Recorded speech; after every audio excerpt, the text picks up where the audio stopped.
So today we're going over the full rules and mechanics for Tactical Deployment, the new match play expansion for Warhammer 40k.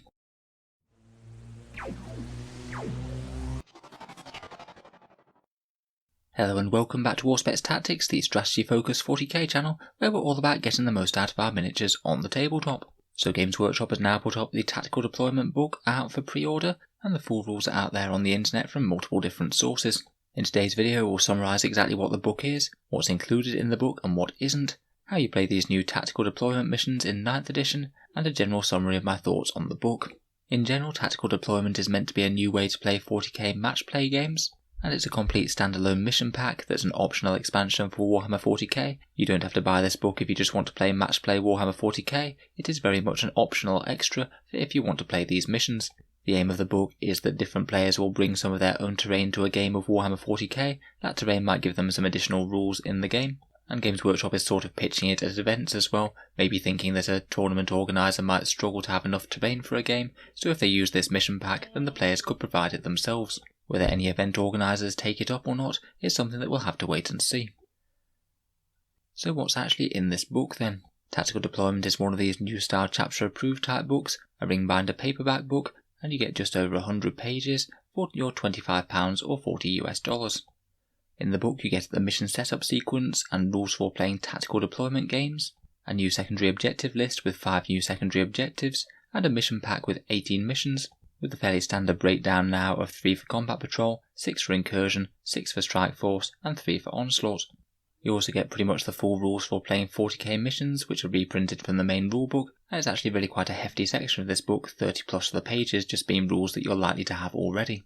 I'm not necessarily sure that these supplements needs quite so many pages devoting to rules that most players will already have myself.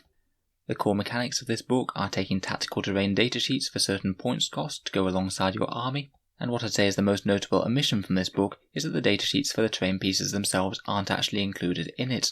All they give you is just one tactical terrain datasheet, which is the storage vein, the one that they previewed on Warhammer Community, and if you want any other tactical terrain datasheets, then you'll need to make the further purchase of the Battlezone Manufactorum datasheet cards.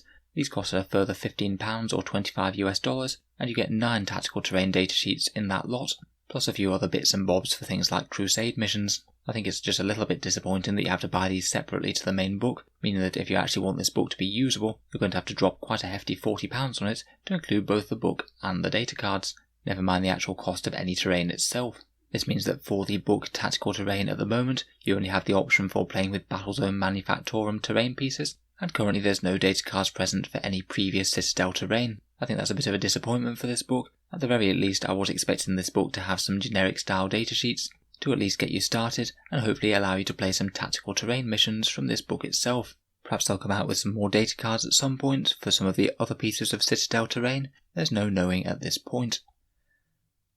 So how do you go about playing a game of tactical terrain then?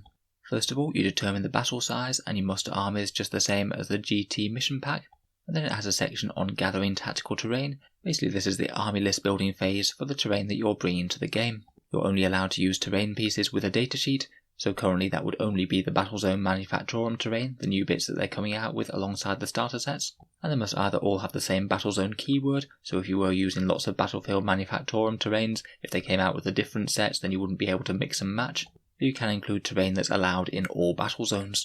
Perhaps that's hinting at future releases for terrain data cards.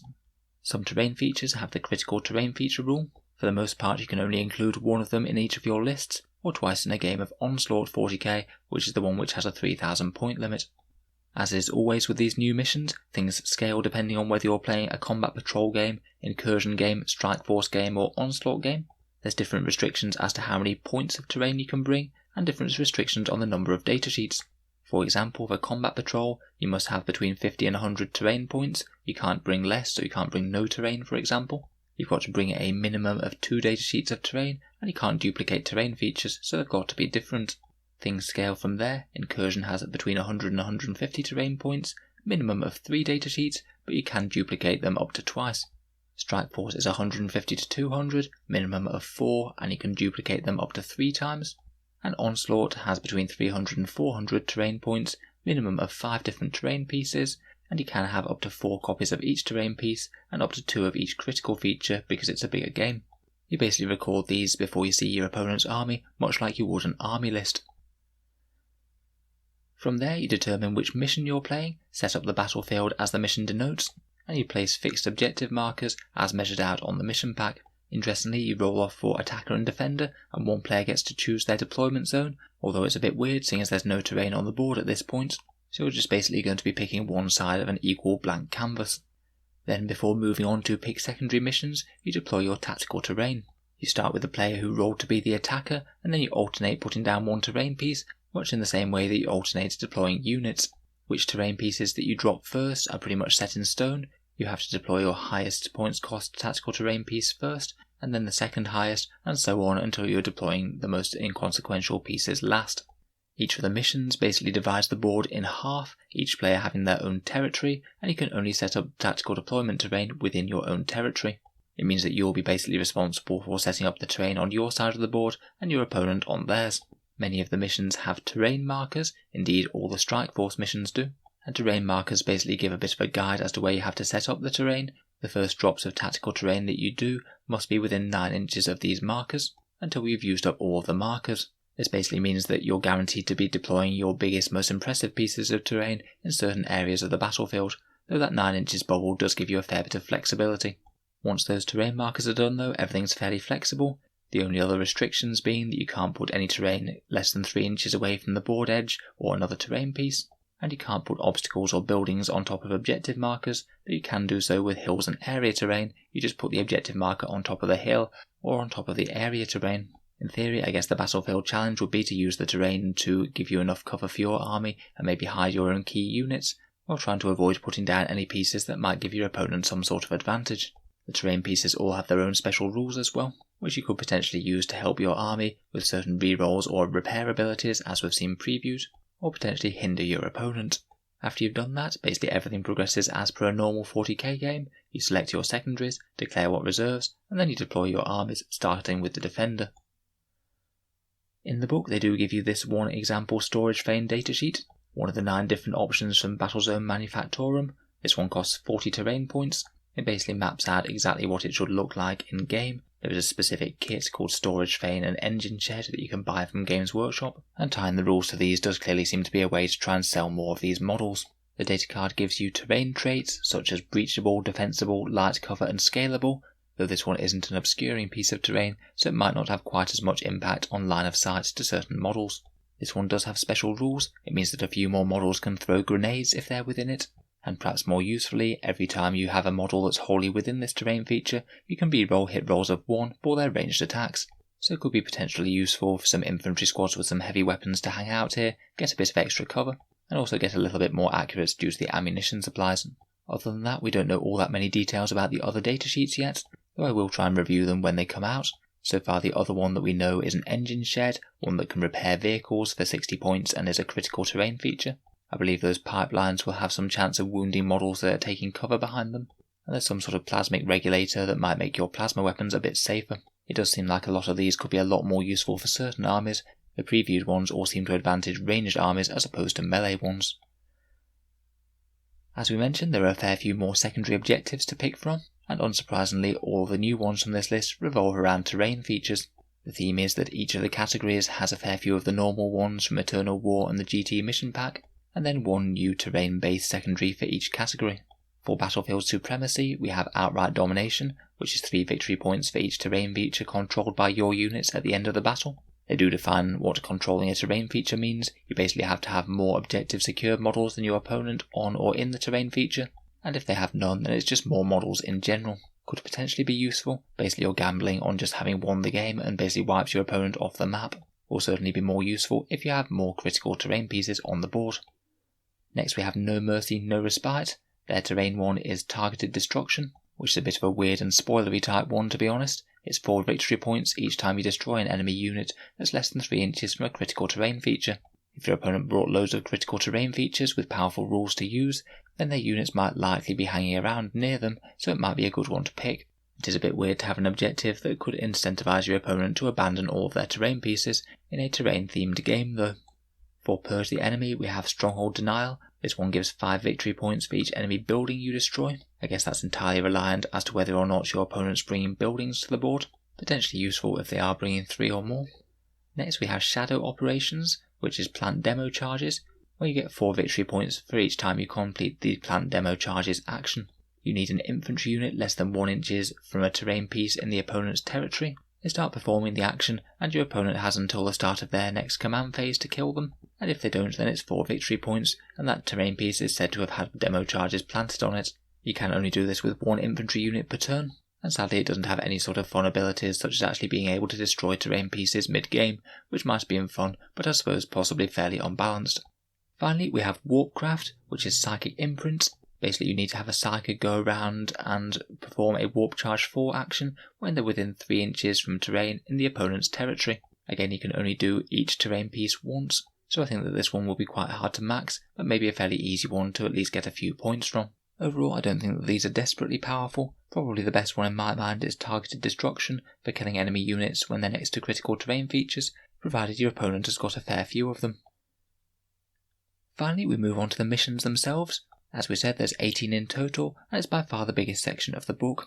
I'm not really sure there's all that much value in going through every different mission.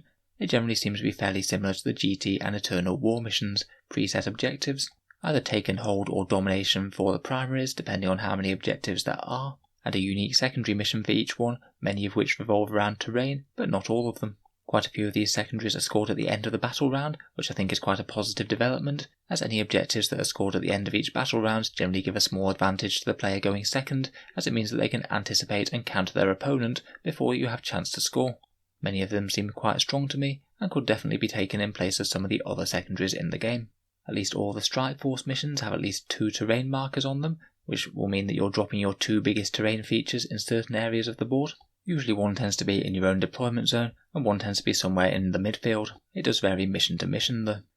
Just as an example, this is the one that Warhammer Community previewed. It's an incursion one called Forward Outpost. This one has 4 preset objectives, 2 of which are in the exact same place as a terrain marker, which means that you're guaranteed to have at least some terrain vaguely nearby. This one has the Take and Hold primary, the one where you get points for securing 1 objective, securing 2, and securing more than your opponent. And for its unique secondary, they have the Forward Push action, and basically you get more victory points depending on which objective marker you manage to do it on. The closer to your opponent's deployment zone, the more points you get. In general, the missions themselves look pretty good to me, and honestly it looks like a lot of them would work quite well without even bothering with the tactical terrain mechanic. So what are my overall impressions of the book then? As I said, I think that the missions seem okay to me, though I must say I'm a little bit more sceptical as to this whole deploying terrain features mechanic compared with just having a fairly preset battlefield that both players agree on. The actual levels of terrain that you might be bringing onto a board with tactical deployment does actually seem fairly low. For example, at a Strike Force level, you're going to be bringing between 150 and 200 points of terrain, and even if you bring the max, then it looks like you're only going to be getting 4 or 5 bits of terrain out of it, particularly if you're bringing a couple of critical features. It just seems potentially a little bit low compared with Games Workshop's recommendations on terrain themselves. If you're playing Combat Patrol, for example, you could just literally be bringing 1 shed and some pipelines along as the entire terrain on your side of the board. They seem to be trying to market this towards the competitive community more, and asking people to try and do the best they can with the terrain, which means people are going to try and abuse it as much as possible. I think because you have control of the terrain on your side of the board, you could still have a fair bit of control of having some decent line of sight blocking terrain in the midfield if you want to. But on your opponent's side, they could definitely limit it to just them having a bit of line of sight blocking cover in their own drop zone, and then basically having nothing on their side of the board besides that. Special rules aside, I'm just not convinced it's going to make for that much of a balanced game. I'll be honest, even though the mechanics aren't too bad I still really think that this book isn't going to catch on at any sort of wide player level. The barriers to entry are really quite high. The book's £25, the cards are £15, and then you actually need to buy the terrain features themselves, which when bought from Games Workshop are not cheap at all. I don't own any of the Battlefield Manufactorum terrain myself at the moment, so if I wanted to break into these type of missions, I could be potentially paying well over £100. I'd much rather put that into more miniatures personally. There are a few other downsides, including even if you have everything together, then transporting the terrain might be a bit of a challenge. You could potentially be playing small games of 40k with just your models in a rucksack or 1 case. Transporting a bunch of terrain around with you is going to require some bigger boxes, and might be very hard to do indeed if you're not driving to a game. Even if you are, it's going to be a lot more packing and unpacking compared with just playing normal games of 40k with terrain stored at wherever you're playing. Overall, I think that the rules could be more fun in a casual setting. maybe having a couple of like-minded people agreeing not to abuse the rules quite so much and just use it as a bit of a twist on Warhammer 40k if they have enough terrain available in their collections. I really don't think that it's going to attract the attention of many tournament organisers or events though, just because when you're running the event you want to have as few barriers to entry as possible, as that way you're actually going to get more attendance. Unless this book really catches on in a local area, then I think you're going to get far fewer players turning up to one if you say that you need this book, the data cards, and the Games Workshop specified terrain. If you are organising a big tournament and terrain is short, I don't really see any reason why you couldn't just ask players to bring terrain along with them to help chip in. I think that might be a more sensible option to me, rather than going through this book. So let me know what you think of the rules down in the comments below. I'll certainly be looking out for any leaked rules for those data cards when they do come out and reviewing them in time. If you've enjoyed the video, then feel free to subscribe to the channel. We'll have plenty more Warhammer 40k reviews coming out. I'm certainly looking forward to the Space Marine and Necron codexes when they drop. Finally, if you've found this video useful or you'd like to help support the channel, I do have a link to the channel's Patreon page, which is down in the video description below. All of these videos do take a fair amount of time to make, so if you are enjoying, then any support is greatly appreciated. Channel patrons get to see one video early each week, there's regular votes to see what sort of things happen on the channel next, and you're also automatically entered into the Auspex Tactics prize giveaway with a chance to win some big model kits. If any of that sounds good to you, or you'd like to help support, then the link is down in the video description. In any case, a massive thank you for listening, and I'll hope to see you guys next time.